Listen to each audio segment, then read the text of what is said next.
দেশের বেশিরভাগ জেলায় বাড়তি দামে সার কিনতে হচ্ছে কৃষকদের। ডিলাররা আগাম সার মজুত করে রাখায় তৈরি হয়েছে কৃত্রিম সংকট। ফলে উৎপাদনে দেখা দিয়েছে শঙ্কা। অতিরিক্ত দামে সার বিক্রির অভিযোগ সত্য বলে দায় স্বীকার করেছেন কৃষি সম্প্রসারণ অধিদপ্তরের মহাপরিচালক। রহমান ফয়েজের রিপোর্ট। বছর শেষের খুশি নগদে হবে বেশি। নগদ পেমেন্টে নির্দিষ্ট ক্যাটাগরির কেনাকাটায় ৩০০ টাকা পর্যন্ত ক্যাশব্যাক। ২ বিঘারও বেশি জমিতে সরিষা বুনেছেন ঢাকার ধামরাইয়ের কৃষক মনসুর আলী। ভালো ফলনের আশায় করছেন সার প্রয়োগ। তবে এই সার মনসুরকে কিনতে হয়েছে সরকারি নির্ধারিত দামে ৩ টাকা বেশিতে ৩০ টাকায়।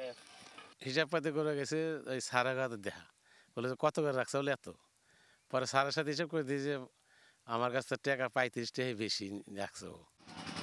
শুধু মনসুরের মতো ধামরাইয়ের কৃষকরাও নয়, ৫০ কিলোমিটার দূরে নরসিংদীর মোল্লাচর বাজারেও চ্যানেল 24-এর প্রমাণ পেয়েছে অতিরিক্ত দামে সার বিক্রির।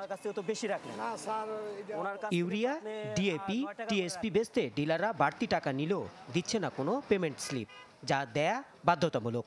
লাল সার নিচ্ছি 10 কেজি, কালো সার নিচ্ছি 10 কেজি, আর সাদা সার নিচ্ছি 3 কেজি। আপনাকে আবার 100 টাকা ফেরত দিল না? হ্যাঁ, প্রথম রাখছে আমার কাছে 30 টাকা করে, এখন আপনাদের দেখে এখন আমার 100 টাকা ব্যাক দিচ্ছে। আবার সার থাকার পরেও বলে যে সার নাই, এ কথাও বলে। আবার দেখা যায় যে এই সাব ডিলার যারা আছে তাদের একটু বেশি টাকা দিলে ওইখানে অ্যাভেলেবেল পাওয়া যায়। কৃষি মন্ত্রণালয়ের তথ্য অনুযায়ী ডিসেম্বর পর্যন্ত মজুদ আছে 14 লাখ মেট্রিক টনেরও বেশি সার।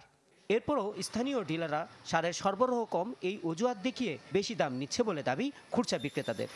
খালি টিএসপিটা একটু সমস্যা, কি টিএসপিটা গোডাউনে নাই, আমাকে দিতে দেয়। মনে করেন গত মাস আমার মাল ঠিকই আনছিলাম, ডিলারের মাধ্যমে আমরা বিভিন্ন জায়গাতে সার অনেক সময় পাই না, তো সার একটু বাড়ায় কিনি।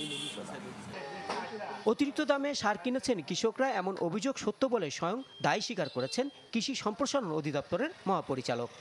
প্রক্রিয়ার মধ্য দিয়ে আসতে হচ্ছে, একটু সময় লাগে, এই 2-4 দিন সময় বেশি লাগে। এই বিজ্ঞান আমাদের সারগুলি বিসিএসির মাধ্যমে আসে অথবা বিইডিসি আনে, এবং এগুলি কিছু সার আছে বিশেষ করে আমাদের নন ইউরিয়া সারগুলি মূলত ইম্পোর্টেড সার।